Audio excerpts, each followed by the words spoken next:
Hi అండి, అందరికీ good evening. అందరు బాగున్నారా? అందరూ బాగుండాలి, అందులో నేను ఉండాలి. ఈరోజు టాపిక్ వచ్చేసి ఏంటంటే, నేను ఏ పార్టీని విమర్శించి మాట్లాడట్లేదు.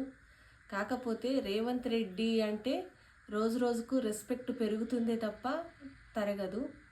ఎన్నో మంచి కార్యక్రమాలు చేస్తున్నాడు.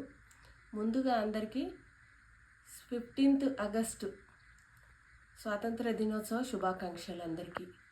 ఈరోజు టాపిక్ ఇచ్చి ఏంటంటే, అన్న రేవంత్ అన్న, నువ్వు 15 నుంచి పెన్షన్లు చేస్తున్నావు, ఎన్నో మంచి కార్యక్రమాలు చేస్తున్నావు అన్న. మహిళలకు ఫ్రీ బస్ ఇచ్చినవు, ఇందిరమ్మ ఇల్లు ఇచ్చినవు, సన్న బియ్యం ఇచ్చినవు, మళ్ళా రైతు బంధులు వేస్తున్నావు.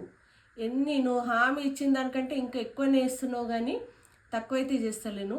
నువ్వంటే పడని వాళ్ళు, అపోజిషన్ పార్టీ వాళ్ళు ఎన్నో వీడియోస్ చేస్తున్నారు. చేసినప్పటికి కూడా నువ్వు ఇంకా మంచి మంచి పనులు చేసుకుంటా ఇంకా ముందటికి ఇంకా మంచిగా అందరూ విమర్శించినా కానీ దేవుడు ఒక్కడు నీ సైడ్ ఉన్నాడన్న. అందుకని ఇంకా మంచి కార్యక్రమాలు చేసి ఈ చిల్లర ఒర్రే వాళ్ళని పట్టించుకోకుండా ఇంకా మంచి మంచి పనులు చేసి మళ్ళీ నెక్స్ట్ కూడా మళ్ళీ కాంగ్రెస్ పార్టీ అధికారంలోకి వచ్చి మళ్ళీ నెక్స్ట్ కూడా నువ్వే సీఎం కావాలని కోరుకుంటున్నా. ఎంతోమంది ఛాలెంజ్ చేసిండ్రు.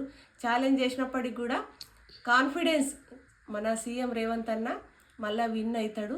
మళ్ళీ కాంగ్రెస్ పార్టీ అధికారంలోకి వస్తుంది. మళ్ళీ రేవంత్ రెడ్డి గారు సీఎం అవుతాడు. ఇంకా ఇలాంటి ఎన్నో మంచి పనులు చేయాలని కోరుకుంటున్నా. థ్యాంక్ యూ అన్న.